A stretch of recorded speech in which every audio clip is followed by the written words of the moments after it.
I shoved my head straight into the refrigerator. I licked the ice inside, again and again, until every bit of frost was gone. Only then did the tension in my body slowly ease. But right after that, I broke down, crying like a child. 3 days earlier, I broke into this billionaire's home. My target was a world-famous painting. My partner and I worked from inside and out and broke through the entire security system. But just as I was leaving, everything failed at once.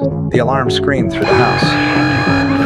Worse than that, every door locked itself automatically. I grabbed my radio and called my partner. The signal was completely cut off. The alarm kept blaring non-stop. I pried open the speakers and tore out the wires. The house finally went silent, but I couldn't relax. Sooner or later, the owner would find me. The problem was, this mansion sat on the 80th floor. Every floor-to-ceiling window was bulletproof glass. There was no exit at all. I searched carefully. The front door was made of wood. I pulled out a knife and started hacking at it. Just as I gained momentum, the system switched modes. The heating turned on. The entire house began heating up fast. Before long, my throat burned with thirst. I rushed to the kitchen looking for water, but the moment the alarm sounded, the water supply had been cut. Every faucet was bone dry. There was dirty water in the toilet, but I couldn't touch it. Then I noticed the fish tank. I tried a sip. It was salty and foul. My throat hurt even more.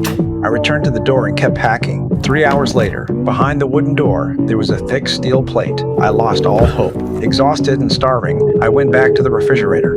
Inside, there was only expired caviar and a few crackers. The crackers were already moldy. I had no choice. I scraped off the mold bit by bit and swallowed them with the old caviar. It wasn't enough. To fill my stomach, I took the fish from the tank. I crushed them, mixed them with flour, and shaped them into balls. The moment one touched my mouth, I almost threw up. The next day, a small bird hit the high-voltage barrier on the balcony.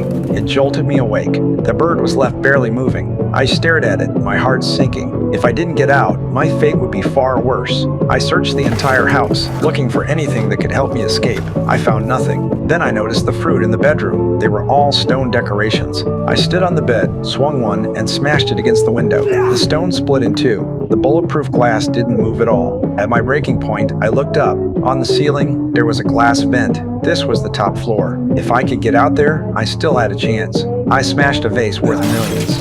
I picked 2 smooth shards, tied them to a long cloth, and made a crude pair of goggles. I was ready to remove the glass and escape.